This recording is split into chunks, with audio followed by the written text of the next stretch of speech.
boss, mga amos, magandang umaga po. Ngayon ay nandito po tayo sa... May kamukha kang artista. Kamukha mo si Chita eh. Kamukha mo si Chita eh. Sa film boss, pakita ko po sa inyo yung sa tangke na hindi ko na ituloy. Ang tinutuloy ko, ang anak ko na lang dahil napunta ako ng film boss. Tara po, silipin natin. Bali, yan po siya, oh. Anak ko na po ang nagtuloy niyan. Ito po yung ating motor. Ito po yung ating motor. Ang galing po dyan, lumabas yan. Pumunta sa tangke. At pagpunta sa tangke, dito naman lalabas. Iyon ay papunta sa bahay. Kaya papunta sa bahay, supply yan papunta sa bahay. Kailangan po natin, lagi tayo merong onyong patente, ha. Tulad po nito. Tulad yan. Ito. Tapos ito po yung sa ating sa drain, ano. Dinagyan natin ang gate valve. Para kung sakaling gusto natin mag-drain, bubuksan lang yan. Hindi na tayo dudukot pa sa ilalim. Wow, galing! Gate valve po, bago pumasok ng Maynilad. May check valve po. Kailangan po ang araw ng check valve natin ay papasok. Laging pa ganun para hindi po bumalik ang tubig, ano. Yung galing sa... Wow! Galing. Tapos ito po yung sa atin sa kuryente. Pumunta po yan ng pressure switch at pumunta roon sa ating cotton, no? Yan lang po ang naipakita ko sa inyo dahil hindi na po ako gumawa. Hindi ko na naipakita sa inyo kung paano actual na ginawa, no? Kailangan po palabas ng bahay.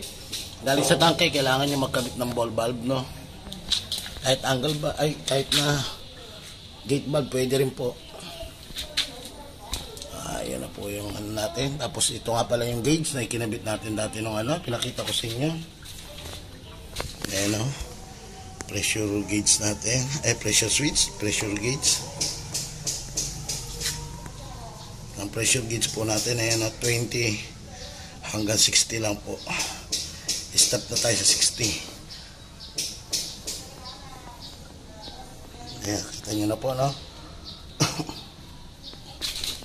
Tapos ang po pala ang ating itong ating makina ay kailangan natin maasintahan dito, no? Asintahan para nakapatong to at lalagyan natin ng bubong para hindi siya nababasa. Sunod po, ipakita ko naman sa inyo paano siya lagyan ng bubong na kumpleto at hindi siya nababasa. Tapos ito po ay kailangan ma-primer. Galvanized lang po siya, pero mas maganda kung ma-primer para talagang solid na hindi kalawangin. Ayan na po, hindi na po namin kinabit ang ground nito. Bali ganyan na lang siya. Ayusin namin yung electrical. Pansamantala lang yan para magamit lang ng mga nakatira ang ating tubig. Dahil nagmamadali rin sila. Mabilis ang pagkabit lang po. Huwag di po kalimutan maglagay ng onyong patente, ha.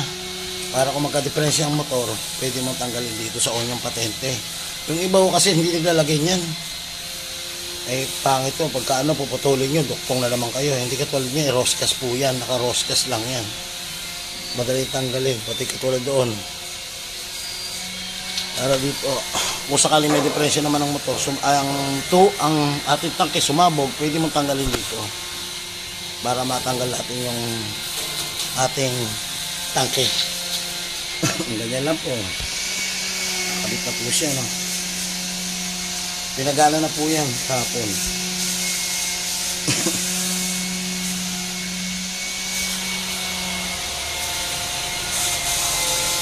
Sunod po, lalagyan natin ng asintada yan para malagyan ng takip. Para nakasecure po ang ating makina. Hindi mababasa. Hanggang dito lang po ang aking video para sa tangke. So, ibang video naman po. Bye-bye!